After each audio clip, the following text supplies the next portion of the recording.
Good day. So I lost 5 days of footage.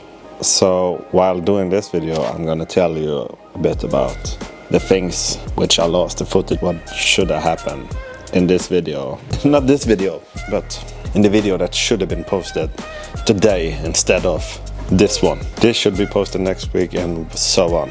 I had 5 days worth of footage in which I struggled with, I took out the engine because in the previous build video, which I had put the clutch, like the flywheel, the clutch, the pressure plate, all mounted to the crankshaft and the engine. I taken the gearbox, put it on the, mounted it to the engine, put everything in the car, mounted 100% of all the wiring, the CV axle, the drive shaft to the rear, all the plumbing, everything. And then I was gonna start the car and nothing happened.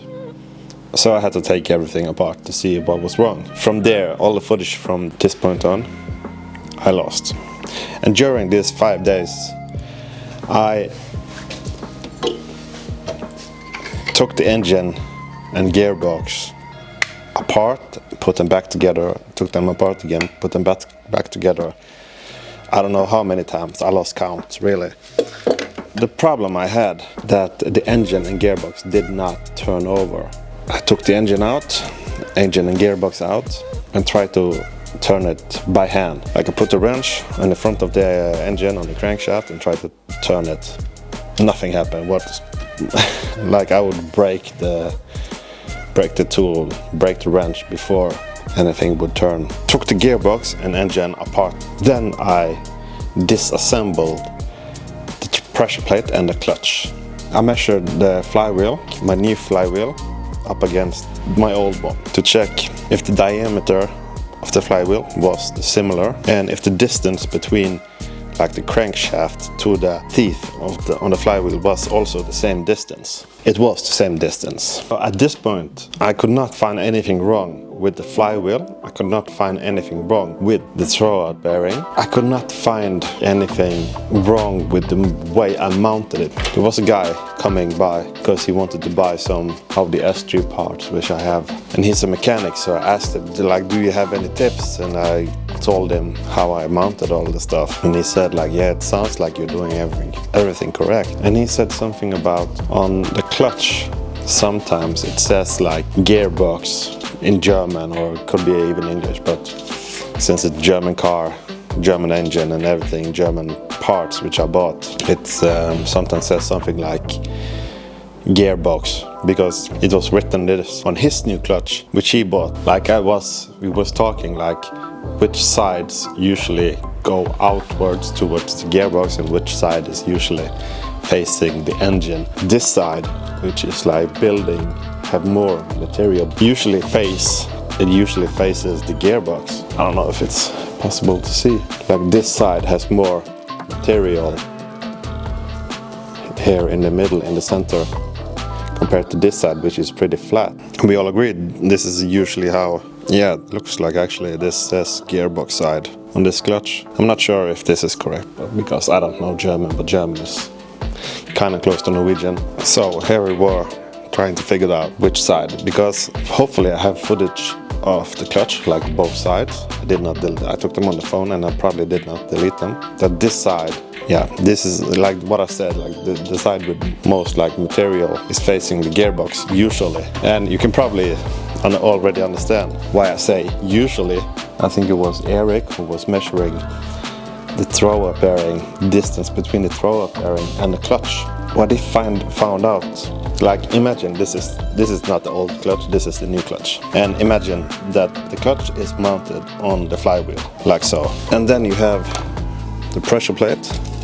The throw-up bearing was touching the clutch. And here comes the thing, is that this other clutch, which now is in the car, had this, I don't know what I'm gonna call this, but this part, which sticks out quite a bit, was on the same side as the part which also builds like the biggest distance from the clutch. So, do you follow? Does it make sense? When everything was mounted up, This is gonna be the easiest way. The thrower bearing, when the last few millimeters, when I was tightening the bolts, holding the gearbox to the engine, like the last few millimeters, that was when they all locked up. And the reason was because the thrower bearing ring, kind of the inside metal ring, was touching this part which sticks out from the clutch. And this clutch, not this one, but the clutch was supposed to be mounted the other way around. I took the clutch, mounted it the wrong way, pressure plate, torqued everything to spec, put the clutch onto the gearbox, to the engine, everything. Now I could turn it almost with my pinky compared to previous. Then I took the engine in the bay, not mounted or anything, and now we are here. So plan for today, mount the engine and hopefully the drivetrain as much as possible really. And hopefully, today is Friday, hopefully you will see this. For me, now it's going to be tomorrow or Sunday. So let's get to work.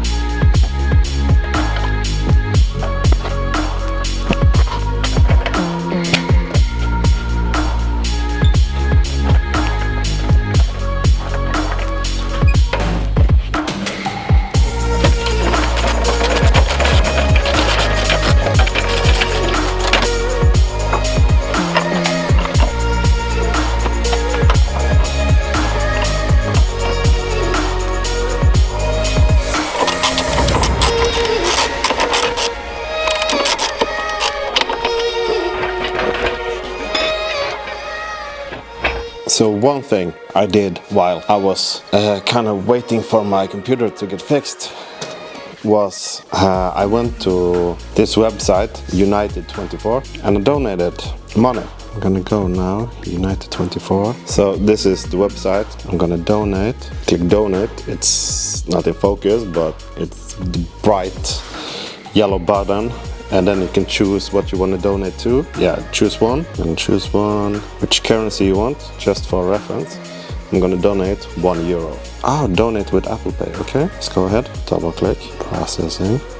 The internet connection here is not that good. That's it. €1. So it's possible you can donate. Ukraine is, you know what's going on there.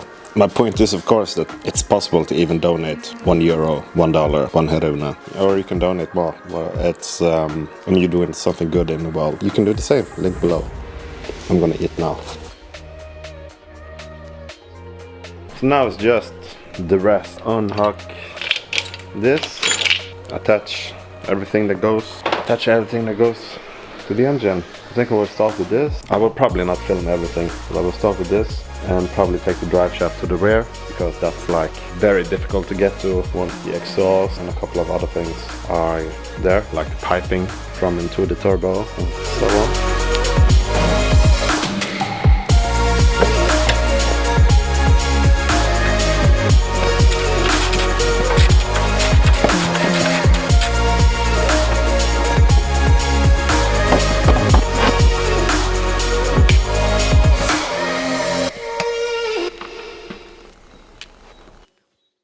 New day. Today I'm gonna start with I need to wash my e-up. It's even more dirty than this car, and I'm not a fan of washing cars like it is. If it doesn't make the car fast, like I'm not. I don't know. Maybe I just don't like taking care of stuff, my things. Okay, I need to find my washing stuff.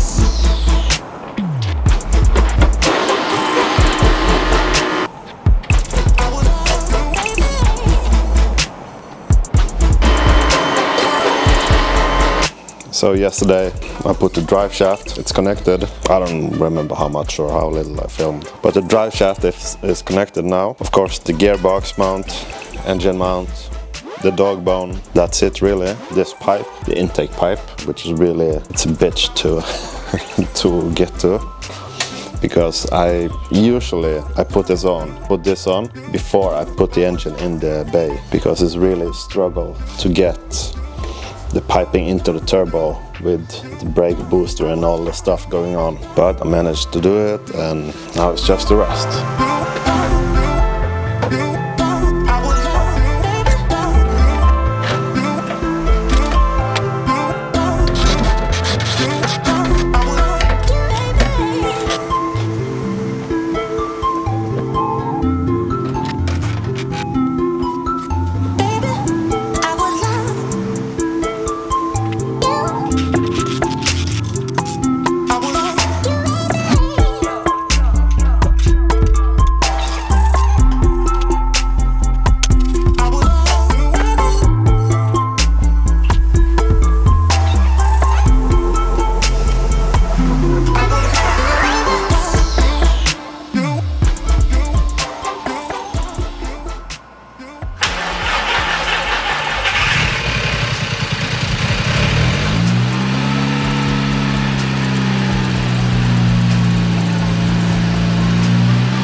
Fucking good feeling. Okay, so at least it starts. I know this does not like I haven't engaged the clutch, but you know, at least it starts again. It started on first try very easily. Actually, I'm almost a bit worried that it started so quickly, because I think I'm gonna do a quick adjustment to my idle control, which is to move this wire, make it just one step, like more loose or whatever I'm gonna call it. This is the only idle control I have. What now? What now? I don't know, mount the rest, the brakes, the axles, brake caliper. Even though I was supposed to change for a new one, I have one new caliper, and I bought for the driver's side, like the left, or you know, driver's side for me, but it was wrong types. I have to buy the correct one before I change them. So I will not change them now. And the reason is I think I need to, well, they definitely need like a rebuild of some sort, because they don't release the pressure as it should. Like it holds the pressure for sometimes for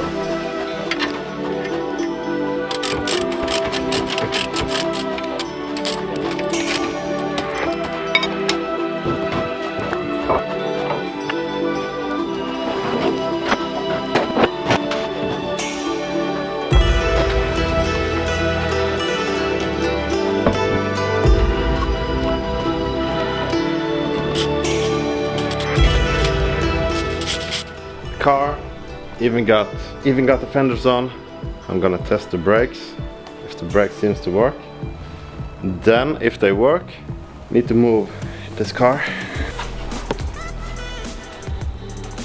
It sits on dollies, so it should be okay. I'm gonna try to do these two things first and then drive out, do a test drive first of this year, because the car has been sitting since before Christmas last year, which is too long. Like it took me just a couple of hours, less than 12, no, a bit more than 12 hours after the dyno, where, you know, I thought it was the clutch that burned up, but it was not, it was the flywheel. like 12 hours after the car was on the dyno. No, not 12 hours. At least less than 24 hours. I had the whole engine, everything in pieces, the gearbox and the flywheel off. And it took me 3 months. Now it's not 3 months, a bit less, 2.5 maybe. Yeah, anyway, too damn long to get this back together. Yeah, I want to go for a test drive. Just like right outside.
Okay, so I'm not gonna apologize for the noise because the car is finally running. The car is running. You can hear the idle is quite high, but again it's because I don't have idle control. I have one trick which I'm gonna try. Other than this, like the clutch is working, but it sounds like some noise coming from the gearbox area, from the clutch area. And maybe it's just that I have been driving my electrical EF for the past almost 3 months, and this is almost 40-year-old car. It's actually 40-year-old this year. This is 83 model, so it's actually so this 40-year-old car with no kind of any noise reduction, with like quite a noisy engine. You know, this 1.8 are quite noisy, at least in my opinion, and so that may be the reason also why hopefully it's nothing. Hopefully I've done everything correct, and now it's just to use the clutch for some time before I can really like use it properly on a racetrack. So it's gonna be all for today's video. Okay, bye.